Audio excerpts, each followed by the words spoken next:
IPL 2024లో Mumbai Indians journey పూర్తయింది. ఆ team league stage నుంచే బయటకు వెళ్లిపోయింది. దీంతో రోహిత్ శర్మ జట్టును వీడి వెళ్లిపోయాడు. ఈ సీజన్లో పర్వాలేదనిపించాడు హిట్ మ్యాన్.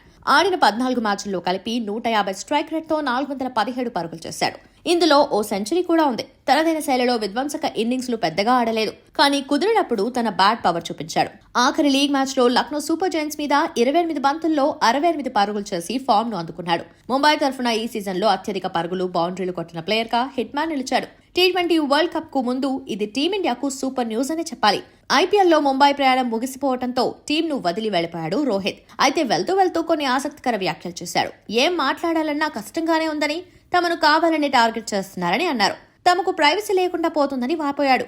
ఈ సీజన్లో కేకేఆర్తో మ్యాచ్ కు ముందు ఆ టీం కోచింగ్ స్టాఫ్ లో భాగమైన అభిషేక్ నాయర్తో సరదాగా కాసేపు ముచ్చటించాడు హిట్ మ్యాన్.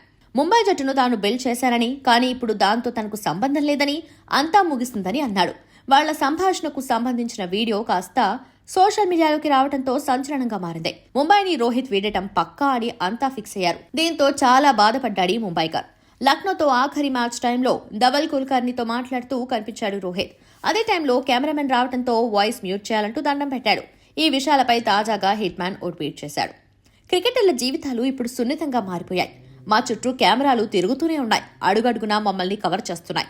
మ్యాచ్ డేస్లో లేదా ప్రాక్టీస్ సెషన్లో ఫ్రెండ్స్, కొలీగ్స్తో మాట్లాడుకునేందుకు కూడా మాకు ఛాన్స్ ఉండట్లేదు.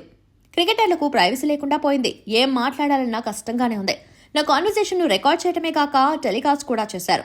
ఎక్స్క్లూజివ్ కంటెంట్ కోసం మమ్మల్ని టార్గెట్ చేస్తున్నారు. వ్యూస్ కోసం మాకు ప్రైవసీ లేకుండా చేస్తున్నారు. ఏదో ఒక రోజు ఫ్యాన్స్, క్రికెటర్లు, క్రికెట్ మధ్య ఉన్న నమ్మకాన్ని వీళ్లు తెంపేస్తారు అంటూ రోహిత్ సీరియస్ అయ్యాడు. మరి తమను టార్గెట్ చేస్తున్నారంటూ హిట్ మ్యాన్ చేసిన వ్యాఖ్యలపై మీరేమనుకుంటున్నారో కామెంట్ చేయండి.